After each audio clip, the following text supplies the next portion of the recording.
যতদিন ঘনিয়ে আসছে লোকসভা নির্বাচনের, ততই রাজ্য রাজনীতি রীতিমতো সরগরম হয়ে উঠছে। বিভিন্ন জায়গা থেকে বিজেপিতে যোগদানের হিড়িক পড়েছে। শুরু হয়েছে রাজনৈতিক চাপানুতোর। আগামী লোকসভা নির্বাচনে বিজেপি চাইছে ভারতবর্ষের বুকে সর্বোচ্চ রেকর্ড তথা 400-র উপরে আসন জয়লাভ করে তৃতীয়বারের জন্য ক্ষমতায় বসতে। তো অবশ্যই আপনাদের মতামত কমেন্ট করে জানিয়ে যাবেন যে আগামী নির্বাচনে ভারতবর্ষের ইতিহাসে রেকর্ড তৈরি করতে পারবে কিনা বিজেপি এবং কত আসন পেতে পারে তারা। গতবারে 303 আসনের রেকর্ড ভেঙে দিয়ে 303-এর মধ্যেই অর্থাৎ 300 পার করবে না 400 আসন পার করে তারা লোকসভা নির্বাচনে জয়লাভ করবে। আপনাদের মতামত অবশ্যই কমেন্ট বক্সে কমেন্ট করে জানিয়ে যাবেন। পশ্চিমবঙ্গের বিভিন্ন রাজনৈতিক দল থেকে যেমন বিজেপিতে যোগদানের হিড়িক পড়েছে, তেমনই হিড়িক উঠেছে। আমরা জানি যে পশ্চিমবঙ্গের বিখ্যাত বিচারপতি অভিজিৎ গাঙ্গুলি, তিনিও নাকি লোকসভা নির্বাচনে প্রার্থী হতে চলেছেন এবং বিজেপিতে তিনি যোগদান করবেন।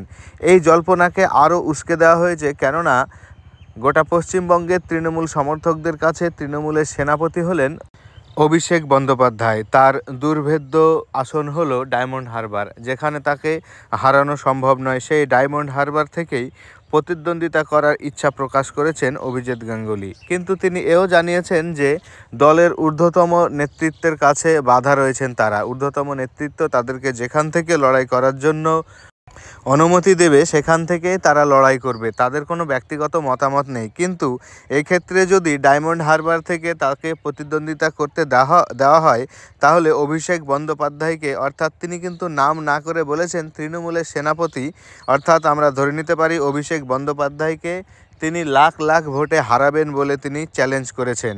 ইতিপূর্বে আমরা দেখেছি যে পশ্চিমবঙ্গে আরও একজন বিধায়ক, অর্থাৎ আইএসএফ একমাত্র বিধায়ক নওশাদ সিদ্দিকী, তিনিও চ্যালেঞ্জ করেছিলেন যে আগামীতে তিনি যদি সুযোগ পান তাহলে ডায়মন্ড হারবার থেকে তিনি অভিষেক বন্দ্যোপাধ্যায়ের বিরুদ্ধে প্রতিদ্বন্দ্বিতা করবেন এবং অভিষেক বন্দ্যোপাধ্যায়কে হারানোর জন্য সমস্ত রকম তিনি ব্যবস্থা করবেন।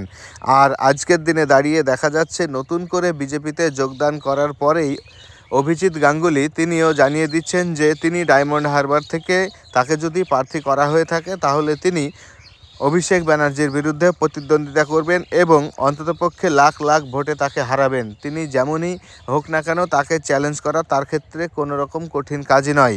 এত বড় চ্যালেঞ্জ কি অভিষেক ব্যানার্জি গ্রহণ করতে পারবে বলে আপনাদের মনে হয়? যেহেতু আগামী লোকসভা নির্বাচনে একদিকে চ্যালেঞ্জ করেছেন অভিজিৎ গাঙ্গুলি, অপরদিকে নওশাদ সিদ্দিকী, কে জিততে পারে?